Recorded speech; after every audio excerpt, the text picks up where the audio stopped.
वैदिक पर्सपेक्टिव के इस YouTube चैनल को सब्सक्राइब करें, वीडियो को लाइक व शेयर करें।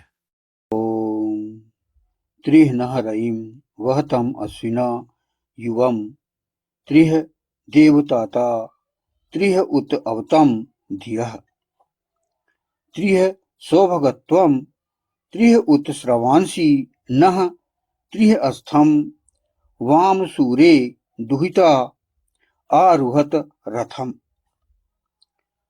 तीन हमारे धन का वहन करो, हे अश्विना पुरुष और अतयुगल तुम दोनों। तीन देवताओं का यज्ञ है और तीन रक्षा करने वाले हैं धारण करने वाले की। तीन सौभाग्य हैं और तीन श्रवण किए जाने योग्य हैं हमारे। तीन सर्वश्रेष्ठ हैं तुम दोनों के विद्वान के लिए। दोहन करने वाली पर भली भांति रथ के समान आरोहण करो।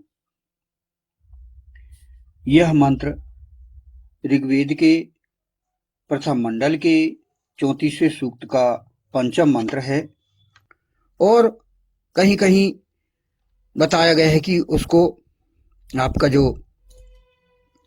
यजन करने का स्थान हो वह ईशान कोण में हो, जो कि घर के उत्तर पूर्वी कोने को स्थापित कर सकते हैं, जहां जल स्रोत भी रहता है। जल स्रोत भी आपको वहीं से होना चाहिए। तो इस प्रकार आप घर की ऊर्जा पर ध्यान देकर आप लकी बन सकते हैं। फिर इसका क्रम है चौथा, कर्म और आचरण। इसमें आप सबसे पहले बड़ों का सम्मान करिए। घर के बड़े बुजुर्गों का आशीर्वाद साक्षात सौभाग्य कहलाता है। आप अपने जो बड़े हैं, आपके माता पिता दादा परदादा, आपके बड़े लोग हैं, उनका आप आशीर्वाद लें और उनके पैर छूने से, उनके सामने उन झुकने से कई ग्रहों के दोष दूर हो जाते हैं। कई आपके कर्म जो यदि गलत हो गए हों तो वो सही हो जाते हैं फिर, क्योंकि आशीर्वाद आपको मिलता है। तो बड़ों का सम्मान करिए और उनका आशीर्वाद प्राप्त कीजिए। फिर ईमानदारी होना चाहिए आपके कर्मों में।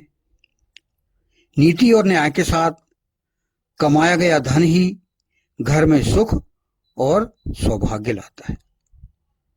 आप जो भी आजीविका कृत्य करें, जो भी व्यापार कर रहे हो, आप जिस भी नौकरी में हैं, जिस भी ऑफिस में हैं, जो भी व्यापार व्यवसाय कर रहे हैं, जो भी कार्य बिजनेस के लिए कर रहे हो, आजीविका के लिए कर रहे हो, तो उसमें आप ईमानदारी रखिए, अच्छी नीति से कार्य करिए और न्याय के साथ जो कमाया हुआ जो धन है वह ईमानदारी का धन कहलाता है। और उस ईमानदारी के धन से कमाया हुआ धन जो है वो पवित्र कहलाता है और उसे आप अपने सही स्थान पे खर्च करिए। सबसे पहले यही बताया गया है, जैसे कि त्रिसप्त की ही बात चल रही है, कि आप अपने राशि के 5 भाग करिए। और जैसे कि पिछले फुटनोट में हमने समझा था कि घर की व्यवस्था चलाने के लिए हम अपने अर्थ को भी संतुलित प्लानिंग बना के आप अपने धन को हम बढ़ा सकते हैं। सभी प्रकार की जो नीतियां थी जो पिछले फुटनोट में हमने बताए थे, बात हो चुकी है जिसकी, उसका ध्यान रखें आप।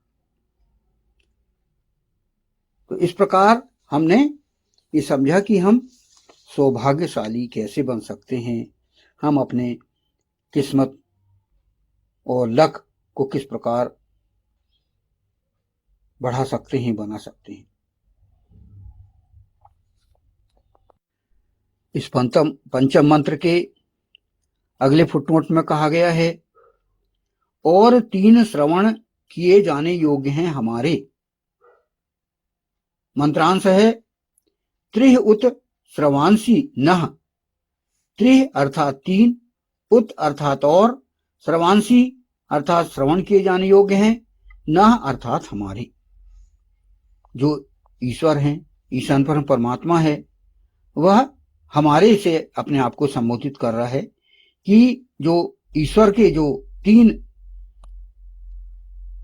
जो आधार स्तंभ और आचरण स्तंभ हैं और जीवन उद्देश्य हैं, वह श्रवण किए जाने योग्य हैं।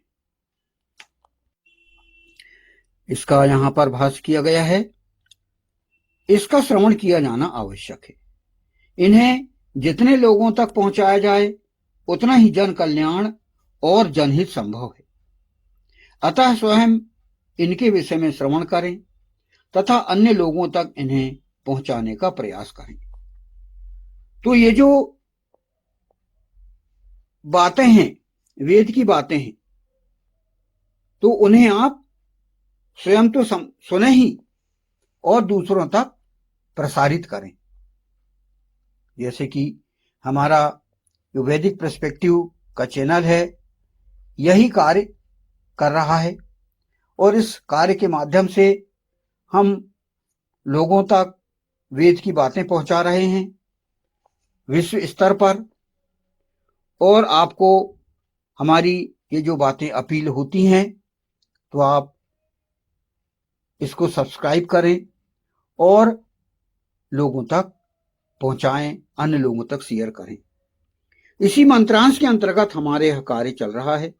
हमारा चैनल लोगों तक वेद को सरल भाषा में समझाने का प्रयास कर रहा है और जन जन तक हम लोगों का हित कर सकें, उनको हम नैतिक बना सकें, उनको हम ईश्वर के उपासना की ओर ला सकें, वेद की ओर ला सकें, अपने अच्छे आचरणों की ओर ईमानदार बना सकें, लोगों को सच्चरित्र बना सकें। यही हमारा प्रयास है और यही वेद का भी लक्ष्य है, विश्व को आर्य करना। माने हम स्वयं पहले आर्य बने और आर्य अर्थात श्रेष्ठ बनना, अच्छा बनना, और लोगों को भी अच्छे बनाने के प्रयास करें।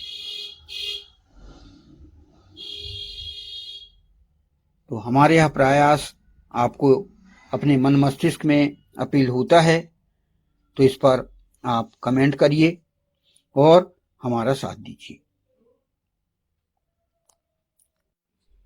अब इस पंचम मंत्र का अगला फुटनोट में जो कहा गया है वह है, 3 सर्वश्रेष्ठ हैं तुम दोनों के विद्वान के लिए।